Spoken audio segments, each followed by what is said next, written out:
December 21st, 1967. I got a phone call from a lovely young fellow named Jim. Now, I was pretty impressed because Jim was the high school hero of St. Lawrence High. He was the all-around Mr. Athlete. He was the athletic leader. He was everything I had ever dreamed of dating. But I couldn't understand why he called me. You see, I was the wallflower, the great introvert, the academic nerd. Despite my feelings about myself, I had the wisdom to say yes. And to keep saying yes. And on June 9th, 1973, we were wed. But I still couldn't understand why he chose me. Because you see, I was nothing. I didn't feel worth it. I didn't feel like I deserved it. I knew I had God-given gifts, but I couldn't see them. And I couldn't appreciate them. And so one day, well, not one day, repeatedly, I asked him, why me? You were the hero. I mean, you could have chosen anybody in the high school. Why did you choose me? And he said, because I saw your diamond. Yeah, he's a keeper.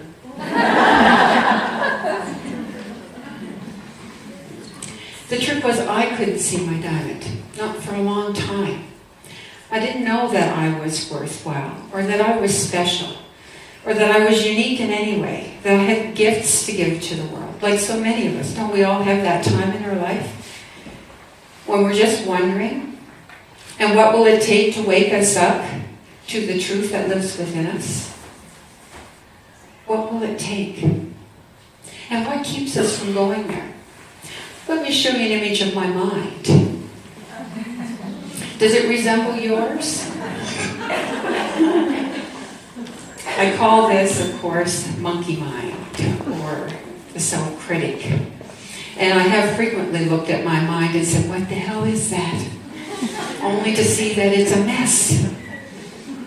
It's a mess. And what's stored in there? We talked about that earlier today. I mean, Sharon was talking about it this morning, and of course, Joanna talked about it. It's a lot of stories. The thing is, we have to question whether or not the story is true. I loved when you put up the slide about the blank canvas, because I have this belief. There's a great story by an author called Gordon Mackenzie. He was out west, and for many years he was the creative director for Hallmark Cards. But in his book, Orbiting the Giant Hairball, the last chapter talks about painting your canvas. And he talks about how we're born with a little blank canvas rolled under our arms. And then some wise adult comes along and says, I'm going to take that for you because you don't really know what to do with it or what to paint on it. And I'm going to put some blue lines on there. And then I'm going to invite you to paint by number. And those are called the life rules, right? The life rules. And they come from our teachers, our preachers. They come from our friends, our colleagues. They keep adding on the entire life until one day we wake up and say, damn, I hate this. And then you start sneaking outside the blue lines, and then suddenly you look around, see if anyone's watching you, and you pull it back in. But one day you wake up and you say, no more. I'm going to paint the biggest, darndest, most vibrant dragon that you ever want to see. So here today, my friends, it's time to start painting our dragons. We're going to be told a lot of stories in our lifetime. And our main goal, our main reason for being on the planet is to remember who we are. Who we came into the world to be. Who we came into the world to be. And we were all lights. And we still are.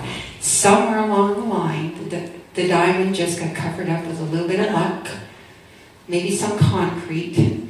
Sometimes we need jackhammers, and sometimes we just need polishing cloths. But it is really time to remember.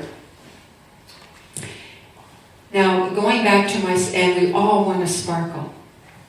So to do that, we're going to have to confront some things. One of the things that Sharon talked about this morning was we have to start listening in. We have to start understanding what we're actually telling ourselves, because we've all got a story. Now, I call this story, our story comes from our self-critic. And the self-critic, as one of my retreat participants said to me one time, she said, I don't know about you, but I don't have one critic, I've got a whole goddamn choir. To which we now refer to as, and you're welcome to quote me, the itty bitty shitty committee. Right? Don't you love that? The itty bitty shitty. Yeah, well, I'm going to say it again. And you know what? She covers up our sparkle. The thing I've also learned is because when I started to wake up, after asking Jim for years and years and years, why did you choose me? I realized I had to start seeing my own diamond. How was I going to do it? Because the voice in my head, that picture I showed you a couple minutes ago was so big it overtook everything. And one day I turned 37, and I looked around my life and I thought, I had a great job. I was just starting back to school to do my master's degree in education, which was my passion. I've been a physiotherapist before that, not my passion. Great job, not my passion. Go find something else. Knew I wanted to teach, to speak, to share. Didn't know how to do it. I had all of that. I had a great husband, as you already are aware, who was still with me. And you know what he used to say to me? He said, you know that self-critic stuff you're dealing with, that itty-bitty shitty committee? He said, you want to go play with them? Be my guest, but I'm not joining you. He would challenge me. I am not going in there with you. And I go, aw, I'd have to go play by myself. But it was getting lonely. And I was getting depressed. Seriously, I was getting depressed. And I thought, so I could go see a psychologist, or I could go get some counseling, or I could go dig up all the old from this past, or I could get on with it. And I started basically treating myself. And so the work I do now is predicated on that. And the first thing I did was I started listening to what I was saying to myself, and I learned the following. I didn't have much very nice to say to myself. Have you ever listened in on your own inner dialogue? Anybody? Would you say those words to anybody else? No. Well, of course not. So why would we do it to ourselves? Someone was just out at our table and asked me about what me first means. Is it self-care? Yeah. But the biggest piece of it is? Oh, well, let me ask you a question first. Do any of you have something in your life you would like to change or shift? And I think people fundamentally get it, or not. Because if like really attracts like, what we have to understand is that whatever we want here has to be an attractive or perfect match to what goes on in here. And I'll give you a classic example because it was one of mine. I come home and say to Jim, you know, I don't know why, but I just don't feel like I get any respect at work. You know, my colleagues are always crapping on me, and I know I'm doing a good job, but I just don't get it. And he had the wisdom to look at me and say, well, what do you think he asked me? Do you respect you? You know, at times I have wanted to slap him.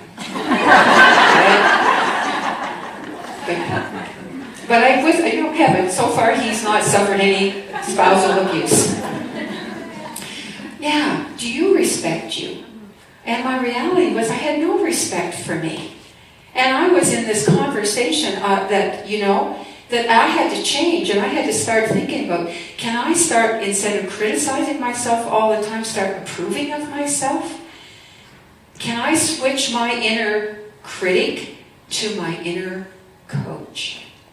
Can I start having spiritually uplifting conversations with myself versus spiritually depleting conversations with myself. What would that look like? Well, the first place you have to start is by actually becoming consciously aware of what the inner dialogue is. So I'm going to take a moment and be quiet. Does everyone have a handout?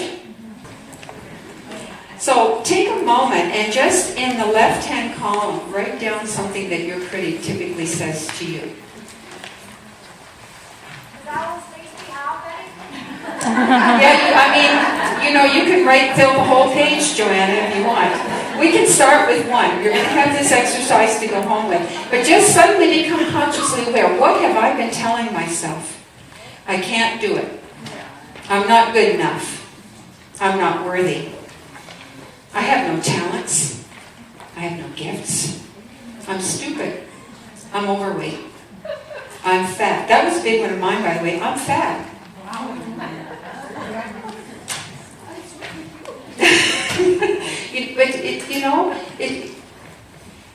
Oh, here's my biggest one. My mother. Betty Jane, don't do it. You might fall and get hurt. Would anyone care to share something their critic is? Yes. I tell myself I'm disorganized all the time. You're disorganized all the time. And what's the consequence of that? How does that make you feel? Imperfect. Imperfect. Oh, geez. Tired. Deficient. Can I offer you an affirmation that your coach might give you? Please. I am perfect just as I am. I am perfect just as I am. Because that whole thing about not enough time and confusion and chaos comes from the desire for perfection. And it is a killer. And just to know I am perfect the way I am perfect in this day, in this moment. I am good enough. Thank you. Another one? Yeah. Anyone else? Yes. Oh, Monique? Someone might not like me. Oh my goodness, someone might not like me. Which means you don't like you. Actually. Not just to take it back, because we will fear not being liked if we aren't in like with ourselves. Does that make sense? So one of the affirmations would be to really get back into one of the affirmations that we talk about at the very opening of Me First is, I love myself unconditionally. And I'm trying to think of the tail end of it. I'm looking at Jim. Do you remember it? No, I have unconditional high regard for me. That's the one. I have unconditional high. I hold myself.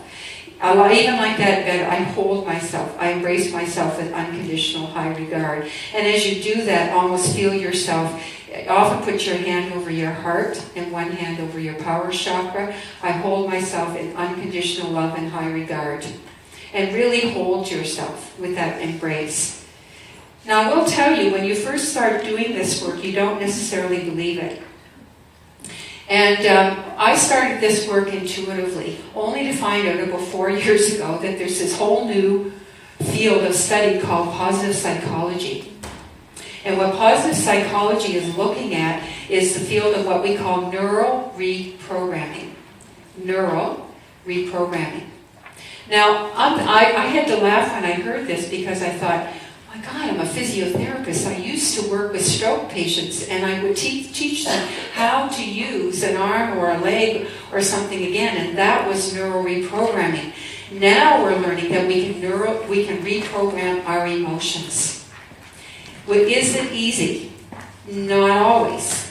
And I liken it, a perfect example this winter. I liken it to winter. I like to go snowshoeing. Anybody else like to snowshoe, right? What's it like the first time you go out? And the snow is quite deep. What's it like, Natalie? Is it hard or easy? When the snow when fresh and deep, what's it like? No, it demands. Yeah, it demands, and you really have to lift up, and tromp it down. Now, what would happen if you went out the next day and you walked the same path? Well, the trail is made, baby. Yeah, the trail is made. So this is what you do with neural reprogramming, because we are, by the way, conditioned to be mean to ourselves. But why? Because we used to have to respond really quick, and it's called fight or flight. And we don't need to do that anymore, but we're pre-programmed for negativity. And so we have to really condition ourselves now for positivity, if you will. So the reason you need to recognize what your critic is telling you and to write it down and record it is so that you can actually write a new script. Right? So old script, I've been going in this direction for 30 years and now I want to create a new pathway. First time's going to feel a little rough and hard. Got to lift those legs pretty high to get that pathway going. Second time, a little easier. Third time, a little easier. But the thing is, you have to become consciously aware. So if I say, I'm not perfect, I'm too busy, I'm too that, I am perfectly imperfect. I'm too busy, blah, blah, blah, I'm perfectly imperfect. I'm afraid no one will like me, I hold myself in high regard. I'm afraid no one will like me, and you keep going until one day that becomes your default mechanism. I'll be honest with you, when I started this work at 37, I would say I felt good about myself about 10% of the time. These days, I would say 10% of the time the critic catches me off guard. By the way, she or he never really goes away. You just learn to manage it. And you start realizing it. And unfortunately, people will say to me, Betty, this is really hard work. And I say, yeah, I know. But you know what? It's the only work you came here to do. Because you're the only one who can shine your light. And it's important work. Important work. I had a clicker at one point in time. I did. So this is how we want to start talking to ourselves. And I want you to be normal and weird. I have this slide recently. I don't know if you can all see it all. I'm a cat lover. We have Max and Cleo and Tasha and Chakra. Yeah, we named our last cat Chakra. But yeah, normal is your definition of normal. It comes with no rules, no boundaries. Start painting outside the lines. One of the things I'm going to invite you to start doing today also, and if you turn to the second page of your handout, I want to talk to you about something I call self-acknowledgement. Because this is another way that we can start feeding our coach's voice. Part of my gratitude practice every evening is to do at least one self-acknowledgement. Let me share with you why. Well, first of all, to self-acknowledge oneself is to say, I acknowledge myself for being a fun-loving person and a kick-ass speaker. Now, even as I say that in front of you, I can feel that little bit not quite true, that little bit of shaky stuff that comes up here. The thing is, I love this. I love the opportunity to talk to you. I acknowledge myself for doing what I love. That moment of acknowledgement is everyone familiar with Marianne Williamson's poem? Our deepest fear. And she says at the end, I'll paraphrase, as we let our light shine, we give other people permission to do the same. So self-acknowledgement is about allowing your light to shine. It is not egotistical. It is not being conceited. And all those things that your mother or your father or your teacher, whoever it was, influenced you when you were growing up and said, you can't talk about yourself that way, you're bragging. That's a lie. Because you were born with God-given gifts. And here's the way I understand self-acknowledgement. In my view, it is the highest form of gratitude. And it's like a thank you to God.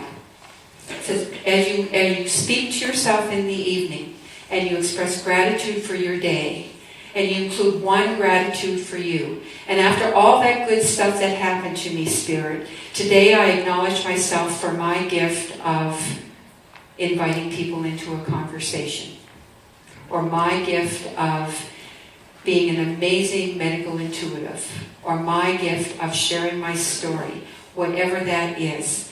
And you're thanking your higher power because she put you on earth for a reason.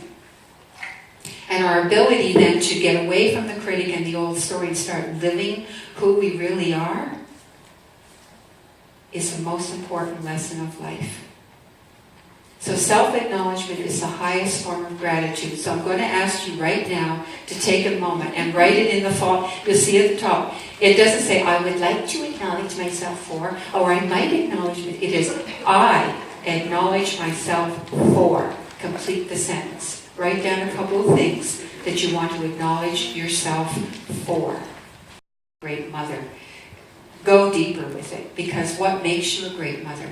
Is it that you're compassionate? Is that you're a good listener? Is it that you're understanding? Is it that you build your kids up? That you affirm them? Because just saying that you're a great mom is a bit of a cop-out. It's like an umbrella statement. So nail it down and be more specific. Now, would anyone like to share one of their acknowledgements with me? This takes a bit of courage. Would anyone like to share one? Yes, Carrie. I acknowledge myself for trying really hard. Oh boy, is this a coaching moment? Take that TR. I have two three-letter words that I'm going to ask you to banish from your vocabulary. The first is TRY. Try, do or do not, there is no try. Who said that? Yoda. And the other one is BUT. But. The self-critic is great at butting yourself. So Carrie, stand up, please. That was the first thing I wrote. I didn't say it. Come up here with me, honey. We got a dance. She's a great. Did anyone hear her sing today? So if you were going to acknowledge Carrie, what would one of you tell her?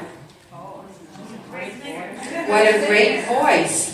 Carrie, I acknowledge myself for having a great voice. Yes, I do. I acknowledge myself for having a... Well, whatever you want. Choose the adjective. I acknowledge myself for being sick. No. I acknowledge myself for having a great voice. I acknowledge myself for having a great voice. All right.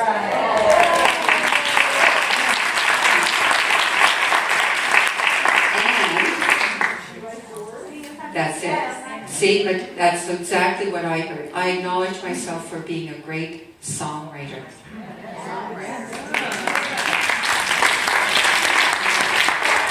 Yes. See? Do you see what's happening? And this is only because her critic is coming in and kicking her in the butt and saying, it's not true, Carrie. Don't say it out loud. It's not true. It is true. It is true. I acknowledge myself for being a great songwriter. I acknowledge myself for being a great songwriter. Yes.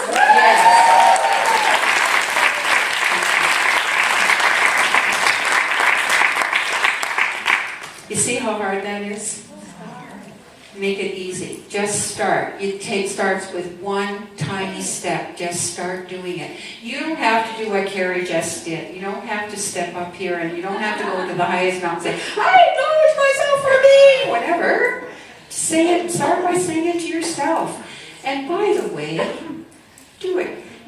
Think about this. At night when you sit with your partner or your children, how powerful would this be? Eleanor, I acknowledge you for being the most inspiring spiritual person who calls herself a priest for a very long time. Thank you. Who else? Daniela, I acknowledge you for your amazing gifts of facilitation and coaching. Wow, would that be that we all started doing that? And it's always in that vocabulary. Hold yourself true to it. I acknowledge for, because it's direct. There's no sliding, I would like to try, or acknowledge myself for trying. There is no trying. You are or you aren't. Either in the game or you're not. Be in the game.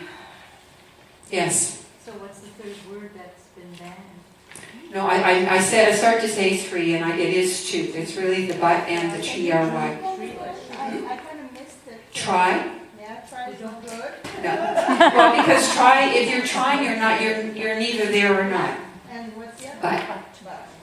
Replace buts with ands. See, it goes like this. I really did a good job today, but I could have done better. Just made yourself wrong. Everything that came before that, I acknowledged myself today for having a great speech, but I did a hiccup and I forgot to say something. Always making yourself wrong. I had a great time today, I had a great talk, and yeah, there were things I might add next time, but it didn't negate what came before it. Does that make sense? So this acknowledgement we just did in the practice. Here's the thing I want to say, and Sharon mentioned this morning. Change is a process. And you need to start one step at a time. And so the thing that I encourage you to do is to bring your acknowledgement into your gratitude practice. If you don't have one, I encourage you to start one at night. And have one self-acknowledgement in there.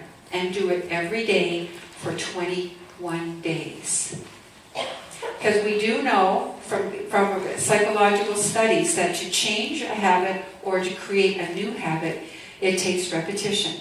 So if you want to forge that neural pathway that's going in a different direction, and you want to start feeding your coach and feeding yourself spiritually and emotionally, then you practice. And I kind of reassure you, because it has been my experience, that the coach's voice will raise in power and the critic's voice will diminish. Imagine it like two rheostats. I always say, dimmer switches, where you're actually turning up the light on the coach and turning down the light on the critic. And the more you steal the critic's fuel by feeding yourself coach, the lower the volume goes. And just practice. Does that make sense? Any questions? The next thing, and again, it's so interesting, the synchronicity, because I know that Sharon mentioned this morning. Our choir, our critical coach, or our itty-bitty shitty committee, gets fed by the energy vampires in our life. Anyone? Energy vampires. Those people that kind of stick their fangs in and suck you dry? Anyone got any of those in your life? And unfortunately, we're related to some of them. That's just too bad, right? The thing is that, and the other thing that's going to happen, when you start lighting up, when you start really polishing your diamond, some people are going to come up to you and say, wow, Rosie, I don't know what you're doing, but did you do something to your hair that's different? Is that a new color for you? Oh, it must be new glasses. Because they're starting to see that you're shining. Something changes about your aura. Joanna was talking about your aura. And Jim and I can actually measure it. We use dowsing as a tool, and we measure people's auras. And some of the people in the room have done that work with us. Your aura expands when you shine from the inside out. And people will experience that, but they won't know why. But they'll look for something that's tangible, because it's not tangible. And some of them will say, we'll push you back. There's a great story, by the way.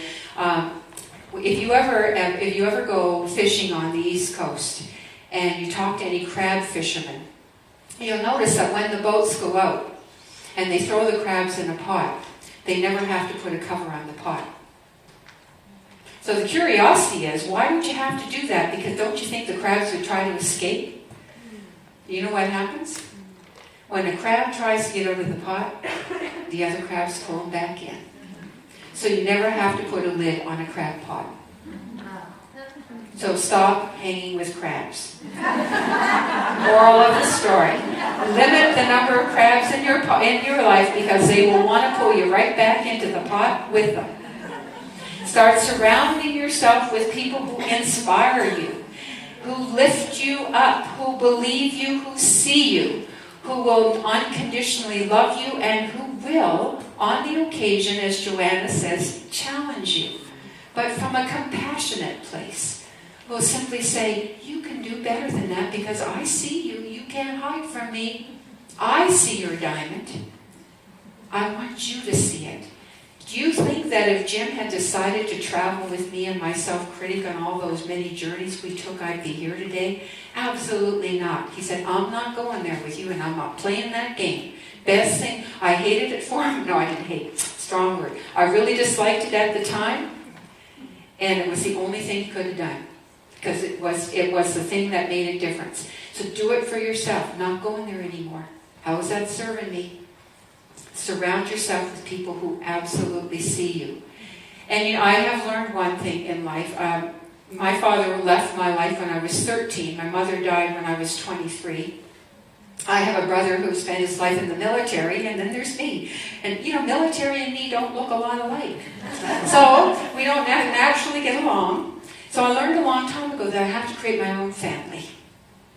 I'm very fortunate to have Jim, but I also think that these gatherings that we have like this is for us to find our new family, our new community.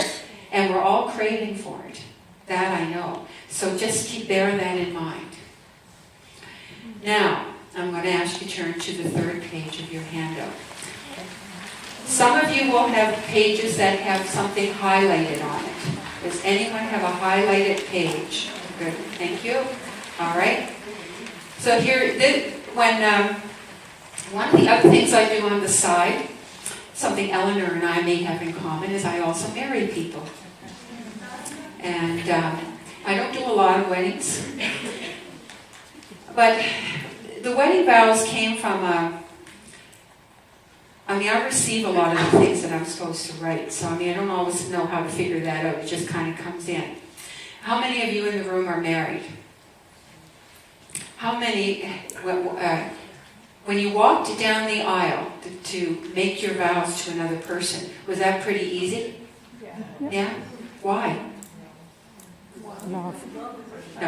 Well, for those of you who said it was easy, why was it easy? Because I knew that he was nation. Yeah. So you're vowing to love, honor, and cherish somebody else. So guess what? And what would it be like if the pre-marriage course, the preparation course, said, well, before you marry anybody else, you got to marry you. What if? What would that be like? Yeah. Yeah. And a lot of marriages probably would be more successful if that happened, right? I'll be honest, I was married at 23, and yes, I've been with Jim already since I was 17, and I willingly walked down the aisle and married him. Best decision I ever made in my life. But if you would ask me that day, could I vow to myself what I vowed to him? What do you think the answer would have been? No. I said earlier what's important to me. Someone asked me, I said peace. The thing is, we can't have peace in the world until we find peace within. So I wish for you peace within, joy, prosperity, purpose, passion, all the things you've heard today. And one of the things I've done recently is, after 30 years hiatus, I went back to find my inner artist, and this is my most recent painting called Dancing in the Light. And so find your passion, get your creative outlets going. You are all magnificent. I see your diamonds, and I hope that you will see yours.